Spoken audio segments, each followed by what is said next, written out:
আসসালামু আলাইকুম প্রিয় ফুটবল ফ্যান্স। রিয়াল মাদ্রিদের স্টার রাইট ব্যাক দানি কারবাহাল মারাত্মক ইনজুরিতে পড়েছেন। অস্ত্রোপচার করানো লাগবে এমন টাইপের একটা ইনজুরি এবং একটা এসিএল ইনজুরি, এবং সাম্প্রতিক সময়ে এসিএল ইনজুরিতে পড়ার প্রবণতা বেড়ে যাচ্ছে একের পর এক প্লেয়ারের ক্ষেত্রে। সে জিনিসটা আমরা দেখছি। সামনে চ্যাম্পিয়ন্স লিগের আরও অনেক কঠিন ম্যাচ রয়েছে। চ্যাম্পিয়ন্স লিগে ম্যাচের সংখ্যাও বেড়েছে। সব মিলিয়ে প্লেয়ারদের ফিটনেস নিয়ে অনেক ভাবার না চিন্তা করার সুযোগ আছে। অনেক বেশি চাপ পড়ে যাচ্ছে কিনা সেটাও একটা বড় রকমের পয়েন্ট হবে। তবে সেটাকে একপাশে সরিয়ে রেখে দানি কারবাহাল রিয়াল মাদ্রিদের এই সিস্টেমটাতে কতটুকু ইম্পর্টেন্ট সে জিনিসটা অ্যাড্রেস করতে চাই। দ্বিতীয়ত রিয়াল মাদ্রিদের কাছে আসলে কি অপশন আছে সেটা নিয়েও একটু কথাবার্তা বলবো। দানি কারবাহাল গত সিজনে তার পারফরমেন্সটা রিয়াল মাদ্রিদ প্লাস স্পেনের জার্সিতে এতটাই দুর্দান্ত ছিল যে ব্যালন ডি অরের শর্টলিস্টে দানি রীতিমতো ভালোভাবে আছেন এবং একজন বা বলা উচিত একমাত্র ডিফেন্ডার হিসেবে সম্ভবত এই রেসটাতে এগিয়ে আছেন। জানি শেষ পর্যন্ত ব্যালন ডি অর হয়তোবা কারবাহাল পাবেন না, তবে তার এই পারফরমেন্সটা বিশেষ করে ডিফেন্সিভ প্লেয়ার হওয়ার পরে এই পারফরমেন্সটাকে আলাদা করে অ্যাকনলেজ প্রায় সবাই করেছে।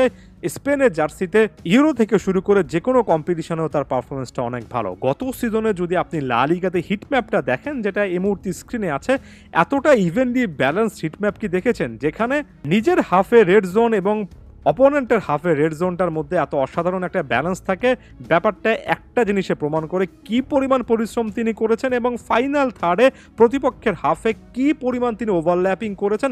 বারবার করে রিয়াল মাদ্রিদ এখানে তার নিজের প্লেয়ারদেরকে, রাইট উইঙ্গারকে, সেন্টার অ্যাটাকিং মিডফিল্ডারকে, ডিবক্সে ঢোকা যে কোনো প্লেয়ারকে একটার পর একটা পাসিং অপশন দিয়েছেন।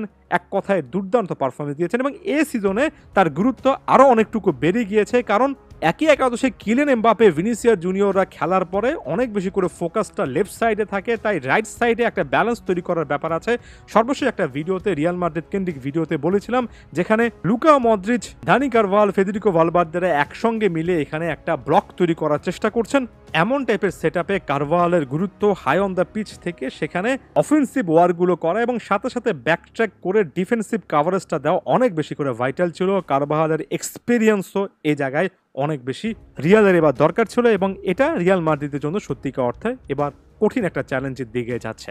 এখন কথা হচ্ছে রিয়াল মাদ্রিদ ব্যাপারটাকে কিভাবে অ্যাড্রেস করেছে, রিয়াল মাদ্রিদের কাছে কি অপশন আছে। আপনি যদি ট্রান্সফার মার্কেটের দিকে যান তাহলে সেখানে আলেকজান্ডার আর্নল্ড থেকে শুরু করে ড্যানজেল ডামফ্রিজ আরও একটা দুটো নাম খুঁজে পাবেন, যে অপশনগুলো রিয়াল মাদ্রিদ ভবিষ্যতের জন্য আসলে চিন্তা করছে। তবে এই প্লেয়ারদের মধ্যে কাউকেই ঘিরে এখন পর্যন্ত রিয়াল একটা শক্ত অবস্থানে আছে বা তাদের স্ব ক্লাব তাদেরকে ছাড়তে চাচ্ছে এমন কোনো কথাবার্তা আমি সেভাবে শুনিনি। তাই রিয়ালের জন্য ট্রান্সফার মার্কেটের ব্যাটেলটাও কিন্তু এই মুহূর্তে অনেক বেশি ওয়াইড ওপেন না। তবে এমন সিচুয়েশনে একজন কোচ কিভাবে এগিয়ে আসেন সেটার আরও একটা ক্লাসিক্যাল উদাহরণ সম্ভবত Carlo Ancelotti Don Carlo set করতে যাচ্ছেন। দানি কারভাল ইনজুরিতে পড়েছেন। লুকাস ভাস্কেজের মতো একজন অভিজ্ঞ রাইট ব্যাক আছেন, তিনি কিনা অনেক উল্লেখযোগ্য একটা সময় রিয়াল মাদ্রিদে আছেন এবং ক্ষণে ক্ষণে ব্যাকআপ একজন প্লেয়ার হিসেবে নানা রকমের দায়িত্ব পালন করেছেন। এমনকি চ্যাম্পিয়ন্স লিগের প্রেশার সিচুয়েশনও সে দায়িত্বটা পালন করেছেন। এই প্লেয়ারটার কনফিডেন্স বুস্ট করার জন্য কার্লো আনচেলত্তি স্ট্রেট ফরওয়ার্ড বলে দিলেন। তিনি যখন লুকাস ভাস্কেজের দিকে তাকান তখন তিনি সেখানে নির্ভরতা খুঁজে পান।